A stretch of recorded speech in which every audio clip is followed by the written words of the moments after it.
I think you need to get some perspective on this.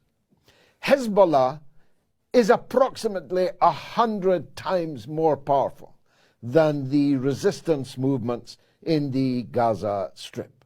100 times more. They have 100 times more missiles, and their missiles are not homemade. Their missiles are targeted, and they're targeted on the centers of power and the centers of population of the state of Israel itself. The Israeli people will not just have to hurry for the bomb shelters. If Hezbollah enters the war, they will not be able to leave those air raid shelters because the missiles will rain down incessantly.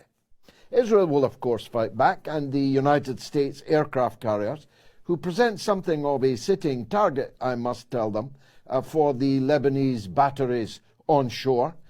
Mark my words about that. The United States will join the war. Britain, in a kind of carry on up the Khyber caper, has decided to send 2 of its sadly depleted Royal Navy to the shores of the Levant. To do what? I'm not sure. But we can assume that whilst they themselves will become targets, that they will not remain silent. Their guns will not remain silent. The problem with that is, once America and Britain begin attacking Hezbollah targets in Lebanon, Iran will attack them and will attack Israel itself. Now, if Hezbollah is 100 times more powerful than Hamas and Islamic Jihad and the alphabet soup of Palestinian resistance organizations, then Iran is 1,000 times more powerful than Hezbollah. And thus, a general state of Middle East war will then exist. You'll have Iran, Ansar Allah in Yemen, the liberation forces in Iraq, the state of Syria and its armed forces will recover the stolen Syrian territory of the Golan Heights. Hezbollah will be all guns blazing. Israel will be fighting in Gaza and in the north of the country against Hezbollah, drawing its allies, presumably America and Britain, to the fore into deeper and deeper into that conflict. And here is the overarching problem. Syria and Iran are close allies of Russia, and not far behind, close allies of China. So if Israel, America begins attacking Iran, Russia and China stand behind Iran. I hope you're beginning to get a clearer picture.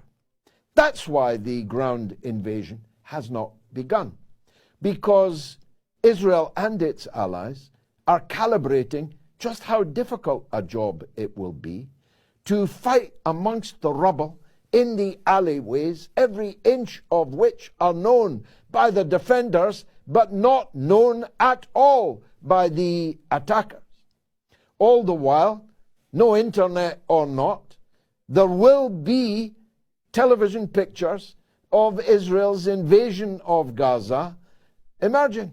They'll emerge, apart from anything else, from the many, many Israeli soldiers that don't want to do this and are arguing, and they show themselves on video arguing with their officers that this is not the right, or at least the wise thing to do.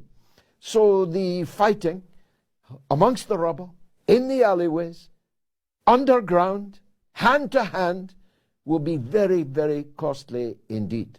Just bilaterally between the Palestinians and the Israelis. Once the others join in, as they are openly pledging to do, then we are on a helter-skelter to hell.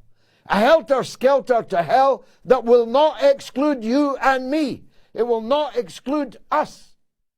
This conflict, if it spirals in the way I have described, will, first of all, stop all oil production in the Persian Gulf. It will stop the transportation of all oil on the water and in storage of the oil in the Persian Gulf. People are bleating about the price of oil now rising over $100 a barrel. You will not be able to buy it for $10,000 a barrel. There'll be no oil. That means your industry will stop. That means you will become unemployed. That means your already chronic and debilitating economic situation will plummet further into the abyss.